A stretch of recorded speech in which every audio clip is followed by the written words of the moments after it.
Good morning. Good morning. Actually, yes, good morning. Still a minute from 12. Thank you for joining me. I have Sean with us today, and we want to talk about what's happening in the market, right, Sean? Thank you Yes, for sir. joining us. Yes, sir. Good morning, everybody. Happy Wednesday to you. Yes. So I've known Sean for a few years now, and he's a very savvy loan officer, lender. He's been in the industry for a long time, ton of experience. He's come in and been one of those doctors that we have a surgery and it's about to die, and then he goes in and fixes it. So we appreciate you, man. You've done a great job with us, and we appreciate you and your time. Thank So you. tell us a little bit about you. I wrote my first mortgage in September of 1997 in Southeast Philadelphia, where I got started in the market. I'll never forget to this day that mortgage was a 799 with 2.5 discount points. How Client much? 799 with 2.5 discount points. That was normal. That was market, and historically, mortgage interest rate markets in the U.S. are between 7 and 9%. That's just the national average in a normal, healthy market and economy. So, as we're seeing here, and as what folks are seeing on the news, unfortunately, we're quickly heading back to that territory. So, I uh, thought I had it turned off. no worries. That's the hot topic these days is rates, and of course, you guys, the hot topic for you is property values. Right. Yeah. So So you tell me that basically where we're at, even though people are freaking out because the rates are high, the average is basically 6-7%, right? And I'm a uh, geek about real estate, so I pretty much follow that. But you tell us more. What do you see? yeah, the actual U.S. national average on mortgage rates is actually between 8 and 9%. Historically and statistically, purchase deals don't usually start slowing down until rates start exceeding the mid 7.5, pushing into the 8% range. Now, the challenge with that is historically we've never come off of a 10, 12-year period of record low 2, 3, and 4% 30-year fixed mortgage rates before. So, this is the first time ever in the history of the U.S. that we've got an entire generation of home buyers that are coming into the market that don't know anything different than 2, 3, and 4% rates. So, clients that were 275 on a free loan middle of November last year, they're 499 to 5.5 with 1.5 to 2 points in cost today, and that's with a lender like me that's truly a Fannie Freddie direct lender that also has a wholesale channel. I'm shopping 300 plus investors, and that includes the U.S. banks, the Wells Fargos, the Chases. We are designated brokers with all of the retail banks. Heck, even some of the credit unions. We do quite a bit of work with Pentagon Federal Credit Union, even. So, rates are rates, and post Safe Act, since lenders aren't legally allowed to be compensated for rate or fees anymore. A lot of consumers still think that they really need to go out and shop their mortgage. And I'm not saying that they shouldn't, but the reality is you need to shop your mortgage company in regards to how many products they have available. But when it comes to product, there is no shopping anymore. Rates are specific to the individual client's credit scores, down payment, program, debt ratios. And if you call me in the morning and you call somebody else in the afternoon and they're quoting you something better, that is solely because the market has improved since you've called me. Meaning, if you call me back, I'll be giving you improved rates as well. So it's really about finding the lender that you just like working with personality wise, and that has access to the most programs available, so that you have the most options. And quite frankly, we are set up in a manner that is kind of unfair to our competitors. I just don't know another lender in the Arizona market that does not tie the hands of the mortgage banker. I am freely allowed to broker outside of Security National without question. For any client, if it makes sense, if I can find them better terms elsewhere, our executive team wants us to do just that. We truly care specifically about getting the client the best deal, regardless of what it does for our bottom line, period. Awesome. Very cool. So I heard this not so long ago from another sales coach, and he says, I am the cheapest. Even though I'm not the cheapest, I am the cheapest. Why? Because I'm going to get the outcome that you need, right? Right. So in reality, some people shop around for the best rate.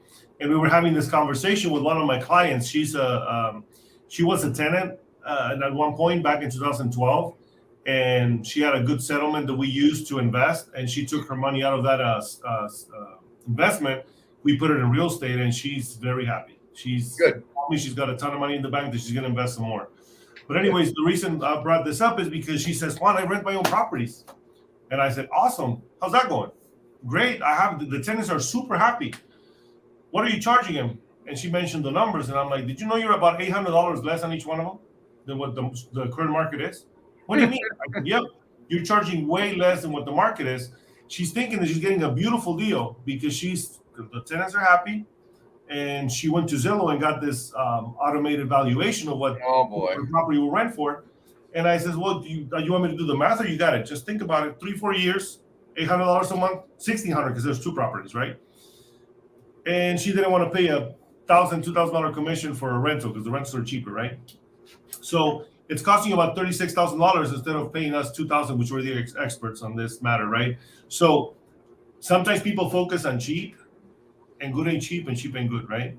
Right. So we are the cheapest. I can attest to that because we will get you your outcome. Let me give another story. We had a client that was looking. She came in through an open house, and she had been looking for a year.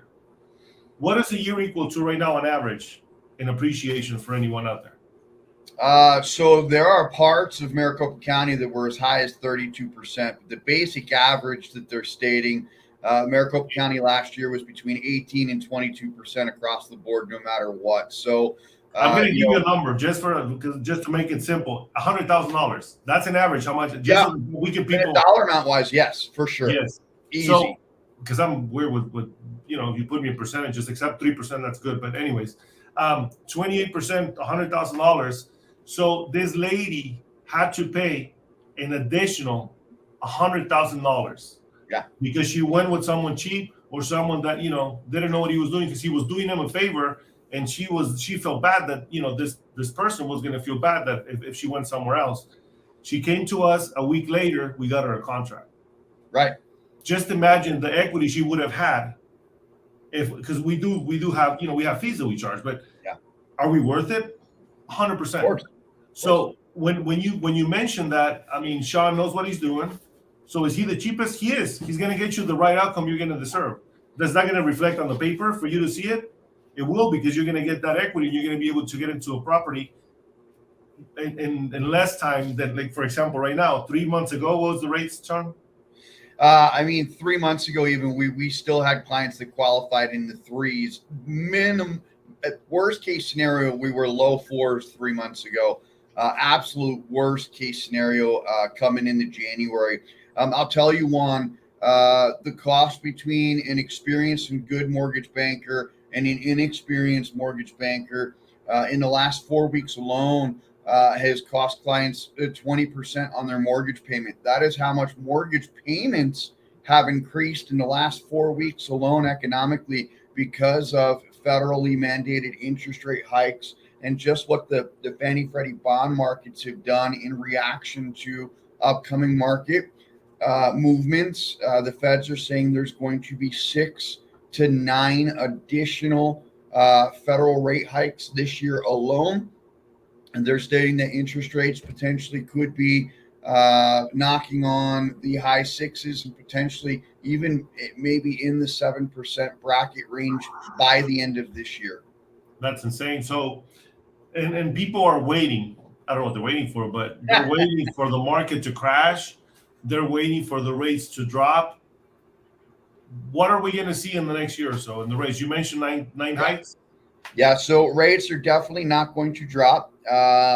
I can give, an hour-long Econ 101 explanation as to why that's not going to happen. But Yeah. in regards to market crash, I'll keep it as simple as possible. In 2009, they passed something called the SAFE Act. That regulation made it so that we can't use our homes like ATMs anymore. It also eradicated all of those adjustable rate and ARM funky, silly type loan programs where the client's mortgage payment after the end of year 2 or 3 essentially doubled, making it impossible for them to make the payment. But back then, if you had a $300,000 home, I could lend you $450,000. Now, due to current regulation, I cannot cash out a current homeowner more than 80% of their home value. It's a violation. It's not possible. So people are waiting for a crash. The problem is you need distressed home sales in order to create a crash that'll devalue the market.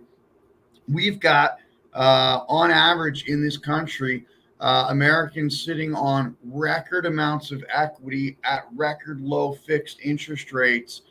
In Maricopa County, we need 47,000 listings in order to have a healthy inventory level. Juan, what are we sitting at around today as far as homes on the market? Yeah, about 3,300. So we don't even have a week to have inventory. Yeah. So my point is that, and the reason why I asked that is if for whatever reason a consumer can't make their mortgage payment tomorrow, they're not going to have a distressed short sale or foreclosure. They're probably sitting on 50, 60, 100, 300,000 in equity. They're going to put their home on the market that is 44,000 homes short of where we need to be inventory wise. They're going to get 5, 10, 15. I've had listings that have gotten as many as 50 plus offers in the first 3 days. They're going to sell their home, use that money as a down payment to go buy another home and or rent for a year or do whatever they're going to do. But the bottom line is there's not going to be short sales. There's not going to be foreclosures. Therefore, supply and demand still reigns supreme. You're not going to see a collapse. If you wait another, however long you wait, another year, it's going to cost you another 100,000, probably another year, 150,000 now in price of home. It's going to cost you probably an additional 1% to 1.5% in a rate. That's going to equate to last 4 to 6 weeks. We've had a 20% increase in mortgage payment on average. You wait a year, that's probably going to be a number pushing more like 40%, unfortunately.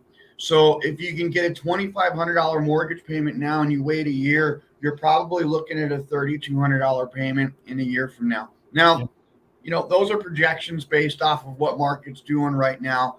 You and I both know we never know what's going to happen tomorrow, but the bottom line is the last thing a buyer wants to do that's qualified now is wait. Yep. And when it comes to us, I've got programs where I can get clients who haven't even filed tax returns for years qualified. I just did a loan for a retail shop owner. They've not filed tax returns for 12 years. We did a business bank statement loan. It was a $1.3 million purchase. Client put 10% down. Yeah, their rate was 6.99, and yeah, they got charged 2 points, but it was a 30-year fixed rate. We closed and funded the file in 3.5 weeks. They're homeowners. We closed that deal 3 months ago. That property's probably gone up a $250,000 in value in the last 3 months, literally. So, again, it's about product availability. And when it comes to that, fortunately for me, unfortunately for my competitors, we just don't have a lot of lenders out there that can compete with us when it comes to product availability. Love it. Yeah. So basically, the best thing to do is to buy now. And I tell people the best time to plant a tree, and it's a proverb, it's not me. It was 20 years ago, and the next best time is now. Is the market going to crash? Maybe someday, right? I don't think we're going to see what we saw back in 2008. You and I, or not even our kids. That was historic. And what happened, like you said, it was neglect on everybody's part. I don't blame the government. I don't blame the bank. It was everybody. We all did it. and they even had negative amortization loans, but you're negatively. Yeah. It's just Yeah. insane. So Those those days products are are on, the demand is there. There's no homes. We're not building enough. It's going to take a few years before this gets back to normal. And what does normal mean? 3 to 5% appreciation per year. That's a normal rate of appreciation for a home. When Right. and I'll see if I can show this chart. I keep track of, I don't keep track, but I have a chart of historic home prices and rates. Let's see.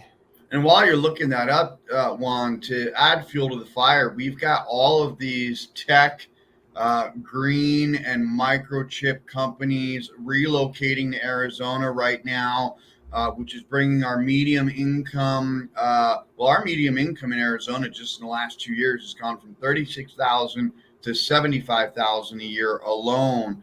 But you've got this new company in the North Valley, this Taiwanese computer chip manufacturing company. Yeah, they did a 10-year agreement.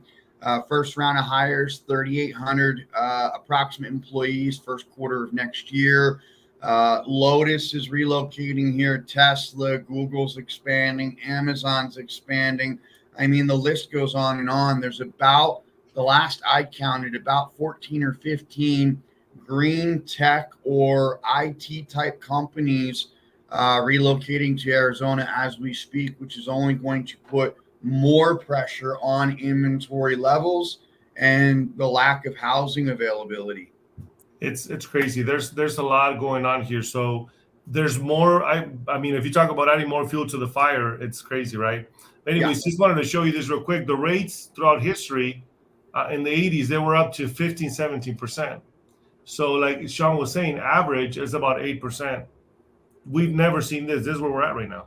Right? So we're so low. It's incredible. So yeah, do I think that we're higher than we were before? Yeah, but is it crazy high? We're just used to some really super duper low rates that were historic, right? That never happened before. Right. And listen, I know with standard deductions, it's harder to get an actual interest rate or a tax break from your interest rate on your mortgages, but inevitably rates will get to a point where the higher the rate, the bigger your tax return every year. So it gets to a point where you're really splitting nickels, pennies, and dimes, right? The bottom line is do you want that keystone that is the foundation to build wealth in an estate for your family moving forward? Because the number one thing to establish that foundation is home ownership. And, this is the first time in my 25, 26 years that I'm telling clients, hey, you might have to settle for not the perfect home. For years, I've always told clients, this is the most important financial decision you're ever going to make. Take your time, find the home that's perfect. It's crazy to think that now I'm literally telling clients, find something, anything, even if it's not perfect, you need to find and buy something. This way you own property that is also going up in value, that is offsetting that gap that's going to make it harder and harder for you to be able to buy. Bottom line, Juan, is you and I both know we have clients that were pre-qualified and shopping in November and December that decided to wait, that'll never be able to qualify to buy in Maricopa County ever again in their lives. They're going to have to relocate altogether, potentially into a different market or state at this point. And unfortunately, that's going to happen at a much faster pace. And it's going to continue to happen. You talk about that gap. I have clients that qualified 3 weeks ago that they just don't qualify now. So, the time, the bottom left-hand corner of the screen, it's the 100% slam dunk statement. The time is now, for sure. Time is now, 100%. And like you said, those people that were waiting, they're now in that position. It breaks my heart, but we've been saying it for years. But we feel like things are going to change the same way they did back in 08. They're not going to happen. And we've been saying this. And the reason we started doing these series of videos is to inform the population out there, hey, this is the truth. You may hear it from the news. You may hear it from your friend, your family, that the market's going to crash and they're waiting for that. Dude, if it drops 50,000, you're still paying more than a year ago, right? Yeah. it's not going to happen. Like you said, people have equity. They're not going to just leave their home with equity to pay rent. And now there's no rentals. If they go up to rent, the rental is going to get even pricier. So it doesn't make sense right now. Based on numbers, based on factual data, based on what we see on the market's not going to crash. Things are not going to change in a good way for those waiting. Right. So the time is now. And right. And I'll leave you with this. We've got the highest appreciating per capita rental rates in the country right now. Yep. A couple apartment complexes in Scottsdale got some really bad media a few weeks ago. They were South Scottsdale Tempe border. They had 1 bedroom, 1 bath apartments. They were renting for $800 a month. They literally on renewals have upped those rental rates to $1,600 for existing renters. They doubled it overnight. The average median rental in Maricopa County right now is $1,928 a month. Yeah, that is rentals, right, Sean? What's that? You own some rentals? I don't own.